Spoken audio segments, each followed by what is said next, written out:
Hello everyone, welcome to the channel Mystic Tarot. ये weekly readings हैं। 22 अप्रैल से नया हफ्ता स्टार्ट हो रहा है। उस दौरान air sign Gemini, Libra, Aquarius, इनके लिए हम देखेंगे कि क्या सिचुएशन है। ये तमाम रीडिंग्स जो हैं ये जनरल है, 7 कार्ड स्प्रेड है। डेली रीडिंग के तौर पर भी आप इसको कंसिडर कर सकते हैं।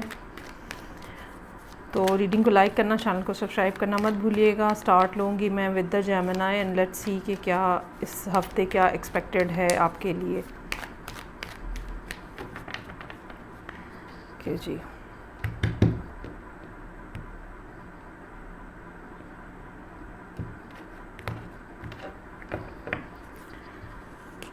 Okay. Beginning of the week कुछ नई शुरुआत जो है वो होती हुई नज़र आ रही हैं। ये ऐसे हो सकता है जहाँ पे या तो कोई आपको की तारीफ़ कर रहा है, मसलन लेट्स से कि अगर वर्क प्लेस के ऊपर है तो आपके कोई सीनियर्स या आपके कोलीग्स जो हैं वो आपके काम की तारीफ़ कर रहे हैं। चूँकि एस ऑफ कप्स है तो रोमांटिक भी कुछ बिगिनिंग्स हो सकती हैं। आगे देखते हैं कि क्या कैसे ये सूरत हाल इस वीक में डेवलप हो रही है। ओके, स्टार का कार्ड है। कोई ऐसा, अच्छा ये हो सकता है कि ये कोई बिल्कुल ब्रांड न्यू पर्सन ना हो, आप इसको ऑलरेडी जानते हैं। वो ये ज़रूरी नहीं है कि आप पहले ही आप किसी रोमांटिक रिलेशनशिप में इनके साथ थे, ठीक है। ये हो सकता है कि वैसे आपके नो हाउ में ये पर्सन है और आपको एक बड़ी उम्मीद है या आपको एक बहुत खुशगुमानी है इस पर्सन के हवाले से। और या ये कह लें कि ये जो इन्होंने आपको ऑफ़र की है तो आपको इस ऑफ़र के साथ बहुत ज़्यादा होपफुलनेस है, ठीक है। या अगर ये वर्क प्लेस के ऊपर है और किसी ने आपकी तारीफ़ की है तो उसके बाद आपका मोरल बहुत ज़्यादा बूस्टेड है और आप बहुत ज़्यादा अपने अंदर एक कॉन्फिडेंस फ़ील कर रहे हैं। सो ट्यूसडे का दिन ऐसा रहेगा जहाँ पे इंसान को नज़र आता है कि उसके आने वाले दिन बेहतरीन होने वाले हैं, क्योंकि उसने माजी में जो काम किया है या हाल में जो काम कर रहा है वो सब के सब जो है वो बिल्कुल राइट डायरेक्शन में है। क्वीन ऑफ कप्स है यहाँ पे। Either you have so much feelings for someone, या फिर ये पर्सन है वो जिनके साथ ये सब डीलिंग्स आपकी चल रही हैं। पर्सन जो है अगर तो वो बहुत ही ज़्यादा लविंग और काइंड है। कैंसर होने का ख़ास तौर पे इम्कान है। ये भी हो सकता है कि आप किसी ऐसे शख्स से मिलें जहाँ पे इंट्यूटिव एबिलिटी जो है वो बहुत ज़्यादा हाई हो, या आपके कुछ सवालों के जवाब जो है वो इस पर्सन से मिलें जो कि वेडनेसडे का दिन बनता है। चीज़ों को बहरहाल एक बैलेंस्ड अप्रोच के साथ रखना चाहिए। कुछ लोगों के लिए ये भी हो सकता है कि अगर कोर्ट के हवाले से कुछ मामला चल रहे हैं तो वो आपकी फेवर में आएँ, लेकिन ओवरऑल एक बैलेंस की बात जो है वो नज़र आ रही है। मतलब ये कि बहुत ज़्यादा इमोशनल होने की भी ज़रूरत नहीं है, बहुत ज़्यादा किसी पे डिपेंडेंट होने की भी ज़रूरत नहीं है, और एक दरमियानी रास्ता जो कि लॉन्गर रन में जिसके ऊपर आप चल सके। बाज़ दफ़ा क्या होता है कि हम आगाज़ में यानी कि बिगिनिंग्स के अंदर हम बहुत ज़्यादा ओवर इमोशनल होकर बहुत ज़्यादा गिविंग हो जाते हैं और बाद में हमसे वो चीज़ मेंटेन नहीं की जाती। सो यहाँ पे ये भी बात हो सकती है कि उतना ही करें जितना आप एक लॉन्गर रन में आप कर सकते हैं। 8 ऑफ पेंटिकल्स है। फ्राइडे का दिन काफ़ी ज़्यादा बिजी रहने का चांस है, काम कंप्लीट करना होगा, चीज़ों को की प्रोजेक्शन जो है वो नज़र आ रही है कि एंड के ऊपर है, जहाँ पे आपको डेडलाइन मीट करनी होती है, जहाँ पे आपको प्रोजेक्ट कंप्लीट करके रिपोर्ट सबमिट करानी होती है। तो कंप्लीशन की तरफ काफ़ी ज़्यादा चीज़ें जो है वो नज़र आ रही हैं। बहरहाल फ्राइडे का दिन जो है वो काफ़ी हैक्टिक भी हो सकता है और बिज़ी भी हो सकता है। सैटरडे वाले दिन अलबत्ता 5 ऑफ सोर्ड्स के साथ कुछ मेंटल डिस्टर्बेंस है, कुछ चीज़ें आपको इरिटेट कर रही हैं। ये बिल्कुल ऐसा हो सकता है कि सैटरडे वाले दिन किसी से कुछ ऐसी बात आप सुने या कोई बात ऐसी कि आपको याद आ जाए कि उस शख्स ने ये बात कही थी जो कि आपको इरिटेट करे। तो इस एनर्जी को, इरिटेशन को आपको बहरहाल कंट्रोल करने की ज़रूरत होगी ज़बरदस्त। और end of the week ace of pentacles है। एस के ऊपर जो है वो वीक स्टार्ट हुआ है और एस के ऊपर ही वीकेंड हो रहा है। सो एटलीस्ट एक या एक से ज़्यादा जगहों के ऊपर आपकी बिगिनिंग्स जो हैं वो नई होती हुई नज़र आ रही हैं। इस बात का भी चांस हो सकता है कि जो एक इमोशनल लेवल के ऊपर चीज़ स्टार्ट हुई थी वो अब एक ग्राउंडेड लेवल के ऊपर रियलिटी बेस्ड सिचुएशन के अंदर कन्वर्ट हो रही है। और ये भी हो सकता है कि 2 इंटायरली डिफरेंट अपॉर्चुनिटीज़ आपके सामने आएँ, कुछ इमोशनल कॉन्टेक्स्ट के अंदर हों और कुछ जो है वो फाइनेंशियल सिचुएशंस के मुतल्लिक हों। सो ये थी रीडिंग जो कि जेमिनी लोगों के लिए थी। आगे बढ़ेंगे और नेक्स्ट साइन है मेरे पास लिब्रा। तो देखते हैं कि इस वीक में जो कि 22 अप्रैल से स्टार्ट हो रहा है, इस वीक में लिब्रा लोगों के लिए क्या सिचुएशन है। ये तमाम रीडिंग्स जो हैं वो जनरल हैं। रीडिंग को लाइक करना, चैनल को सब्सक्राइब करना मत भूलिएगा। सो यहाँ पे मंडे वाले दिन हाई प्रीस्टेस का कार्ड है। हो सकता है कि आपको महसूस हो कि कुछ चीज़ें ऐसी हैं जहाँ पे आपको एक्शन लेना है, या कोई डिसीजन लेना है, या ये कि कोई फ़ाइनल एक फ़ैसला कौन किस्म की कोई बात करनी है। सो मंडे का दिन बहरहाल उसके लिए अप्रोप्रिएट नहीं है, ठीक है। मंडे वाले दिन बेहतर ये होगा कि आप खामोशी रखें। अगर आपने डिसाइड कर भी लिया हुआ है तो फ़िलहाल अभी आपको उसको अनाउंस करने की ज़रूरत नहीं है। मंडे का दिन हो सकता है कि अगर आप थोड़ी देर इस चीज़ को अपने अंदर होल्ड करके रखें तो कोई नई बात, कोई नया आइडिया, कोई नई चीज़ आपके सामने आए, या हो सकता है किसी दूसरे की इंटेंशन आपके सामने मज़ीद खुल के आ जाए। सो खामोशी रखिएगा। ज़्यादा देर आपको खामोश नहीं रहना पड़ेगा। ट्यूसडे का दिन जो है फूल का कार्ड। अब फूल का कार्ड जो है यहाँ पे हम इसको दो तरह से बात कर सकते हैं। या तो इस दिन की आपको कोई इन्फॉर्मेशन मिल जाए और आप जो है वो अगला स्टेप ले लें आप, ठीक है। लेकिन ऑन द अदर हैंड ये भी हो सकता है कि इन्फॉर्मेशन नहीं मिली है, यू आर होल्डिंग बैक, लेकिन ट्यूसडे वाले दिन आप थोड़ा बेवकूफ़ाना किस्म का एक स्टेप लें और इम्पल्सिव किस्म का बिहेवियर शो करें और आप कहें कोई बात नहीं, देख लिया जाएगा जो भी होगा, मुझे ये करना ही करना है। तो ये दोनों एटीट्यूड्स जो हैं ये पॉसिबल नज़र आ रहे हैं यहाँ पे।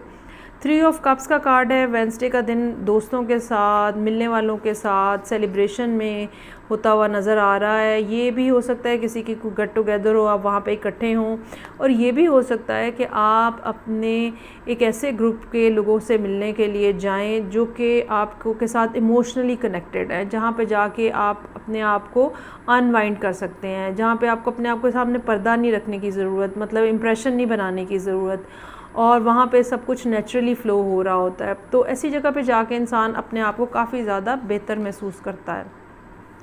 क्वीन ऑफ वॉन्ड्स की एनर्जी है यहाँ पे, और मुझे ये लगता है कि इस बात का चांस है कि यहाँ पे आप जो है वो एक्शन लेने के लिए फुली तैयार हों। हो सकता है कि फूल का कार्ड जो है वो आपको बता रहा हो कि फ़र्दर स्टेप जो है वो क्या हो सकते हैं, और फिर अपने फ्रेंड्स के गेट टुगेदर में जाके आपको मज़ीद एक्सप्लेनेशन कोई मिली है किसी हवाले से, या इन्फॉर्मेशन मिली है। Now being a queen of wands you are ready to take some sort of action. 8 of swords है। जितनी भी रुकावटें हैं, जितनी भी प्रॉब्लम्स इस टाइम के आपके सामने नज़र आ रहे हैं, बहुत सारी चीज़ें ऐसी होंगी जो कि इसलिए हैं कि आप झिझक रहे हैं, ठीक है। सेल्फ़ इम्पोज टाइप की प्रॉब्लम्स जो है वो नज़र आ रही हैं, और एक ये भी बात हो सकती है कि आप बेसिकली फर्स्ट स्टेप लेने से हिचकिचा रहे हैं। हालांकि क्वीन ऑफ वॉन्ड्स जो है वो एक बहुत ही ज़्यादा कॉन्फिडेंट एनर्जी है, और आपको मजबूर कर देती है कि आप वो सारी चीज़ें कर लें जो कि शायद लॉजिकली आपको समझ नहीं आ रही हो ना, लेकिन क्वीन ऑफ वॉन्ड्स की इंस्टिंक्टिव एबिलिटी भी काफ़ी हाई होती है। सो 8 ऑफ सोर्ड्स हमिद का कार्ड हमें ये बता रहा है कि एक दफ़ा फिर ओके मून का कार्ड भी है यहाँ पे। तो हफ्ते के ये 3 दिन जो हैं ये ऐसे हो सकते हैं जो कि आप अपने आप को रेजिस्ट कर रहे हैं, रोक रहे हैं, सोच रहे हैं, और कोई ना कोई ऐसी बात खोजने की कोशिश कर रहे हैं जो कि बज़ाहिर सामने नहीं है। यहाँ पे हाई प्रीस्टेस, हर्मिट और मून, ये तीनों एक ही तरह के कार्ड्स को इसको समझें आप, के तीनों एक ही तरह के कार्ड्स हैं, और तीनों की एनर्जी इस किस्म की है कि जहाँ पे यूनिवर्स जो है वो आपको ये मैसेज दे रही है कि आपको रुक जाना है, अभी आपको गौर करना है। चांसेस आर देयर कि कोई ना कोई डिटेल जो है वो मिसिंग है, कोई ना कोई बात जो है वो मिसिंग है। तो जब तक वो बात आपके सामने नहीं आ जाती तब तक आप आगे मत बढ़ें, और चीज़ों को या इन्फॉर्मेशन को पहले कलेक्ट करें और फिर कोई स्टेप लें।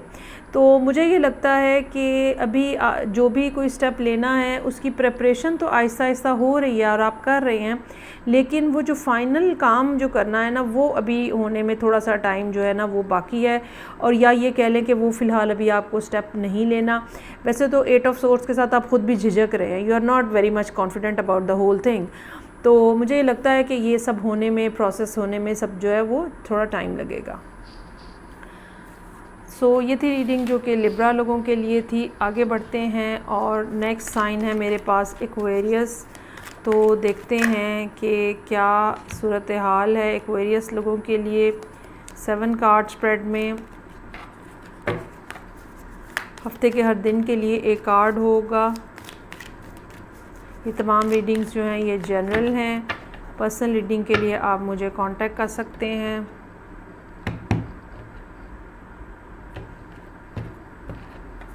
अच्छा जी, मंडे वाले दिन बहुत ही ज़्यादा फेमिनिन एनर्जी है, क्वीन ऑफ पेंटिकल्स, और मुझे लगता है कि एक्वेरियस लोगों की अपनी एनर्जी है। तो you are very much focused upon your own self. आपकी ज़िंदगी, आपका घर, आपकी फैमिली, आपकी लाइफ, आपकी प्रायोरिटीज़ क्या हैं, उनके ऊपर आप फोकस्ड हैं। आपको अपना करियर बनाना है, आपको अपनी हेल्थ के बारे में कॉन्शियस होना है, अपने बालों के बारे में, अपनी फ़िगर के बारे में, मतलब सब कुछ सेल्फ सेंटर्ड एक एनर्जी है जो कि यहाँ पे नज़र आ रही है। और इस बात का भी चांस हो सकता है कि मंडे वाले दिन आप अपने ऊपर कुछ स्पेंडिंग भी कर रहे हैं अपने आप को, अपनी पर्सनैलिटी को बेहतर बनाने के लिए। So someone is coming on Tuesday as a knight of wands. इसमें कोई ज़रूरी नहीं है कि ये रिलेशनशिप के कॉन्टेक्स्ट में हो, ये वर्क रिलेटेड हो सकता है।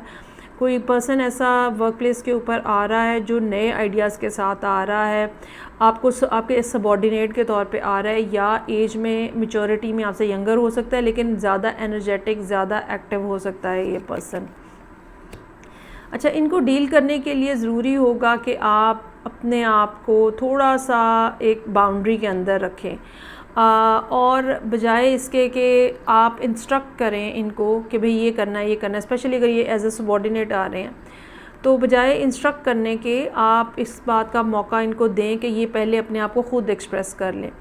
इनके एक्सप्रेशन को बाहर निकालने के लिए ज़रूरी होगा कि आप अपने आप को, अपनी फीलिंग्स को, अपने थॉट्स को अपने तक महदूद रखें। जितना ज़्यादा आप वेडनेसडे के दिन ये करेंगे काम कि अपने आप के तक चीज़ों को रखें, उतनी ज़्यादा लोगों की इंटेंशंस, लोगों के एक्सप्रेशंस जो है वो नज़र आएंगे। 5 ऑफ वॉन्ड्स का कार्ड है यहाँ पे। थर्सडे वाले दिन कुछ इस किस्म की सूरत हाल हो सकती है जहाँ पे कोई आर्गुमेंट हो जाए, कोई ऐसी बात जहाँ कोई कंपटीशन है, लोग आपकी बात के ऊपर बोलने की कोशिश कर रहे हैं, ठीक है। हो सकता है कि आपको अपनी बात को इस्टेब्लिश करने की ज़रूरत पेश आए। तो एक बहरहाल एक थोड़ी मैसी किस्म की एनर्जी है, इसके ऊपर ज़्यादा फोकस मत कीजिएगा, इस दिन की एनर्जी है। बाकी सारे कार्ड्स जो हैं वो हमारे पास पॉजिटिव आ रहे हैं। 3 ऑफ कप्स का कार्ड है। एक कोई गेट टुगेदर हो सकता है, वीकेंड आ रहा है तो किसी किस्म की पार्टी हो सकती है, ठीक है। कुछ लोगों के साथ मिल बैठने की बात हो सकती है। सो एक लाइट एनर्जी जो है वो यहाँ पे नज़र आ रही है। 7 ऑफ पेंटिकल्स का कार्ड हमें ये बता रहा है कि you are thinking about something, contemplating basically, या फिर आप जो है वो कुछ होने का इंतज़ार कर रहे हैं। इसमें होने का इंतज़ार जो है, मसलन आपने किसी जगह अप्लाई किया हुआ है तो रिस्पांस आना है, ठीक है। आपने पेपर्स भेजे हुए हैं, वहाँ से जवाब आना है, एग्ज़ाम दिया हुआ है, रिज़ल्ट आना है। कोई भी ऐसा काम जो कि काफ़ी टाइम लगा के आपने किया हुआ है और अब आप उसके कंप्लीशन का वेट करते हुए नज़र आ रहे हैं। आपकी हो सकता है कि आने वाले दिनों की जो स्ट्रेटजी है, जो काम है, वो इस बात के ऊपर डिपेंडेंट हो कि क्या रिज़ल्ट आता है। तो जब तक रिज़ल्ट नहीं आता है तब तक आपको वेट करना है, और तब तक सिचुएशन आपके सामने अनसर्टन है। लेट्स से कि आप एक जगह पे जॉब कर रहे हैं, अब आपने किसी नई जगह पे अप्लाई किया हुआ है, जब तक वहाँ से कोई रिस्पांस नहीं आएगा, ज़ाहिर बात है आप डिपेंडेंट हैं इसी जॉब के ऊपर और इसी पुरानी जगह के ऊपर रहने के ऊपर। तो मून का कार्ड हमें यही अनसर्टनिटी और फियर, अगर ना हुआ तो, अगर सक्सेसफुल ना हुआ तो क्या होगा, इस टाइप की फीलिंग जो है वो यहाँ पे नज़र आ रही हैं। लेकिन मेरा ये ख्याल है कि थोड़ा आप वेट करेंगे तो ये मसला जो है ये आपके सामने आ जाएगा, क्लियर हो जाएगा। जिस चीज़ का आप होने का वेट कर रहे हैं वो भी सब मामला जो हैं वो सेटल हो जाएंगे। सो ये थी रीडिंग जो कि एयर साइंस के लिए थी। फीडबैक का मुझे इंतज़ार रहेगा। मैं आपसे नेक्स्ट रीडिंग साथ फिर मिलूँगी। अपना ख्याल रखिएगा। खुदा हाफिज़।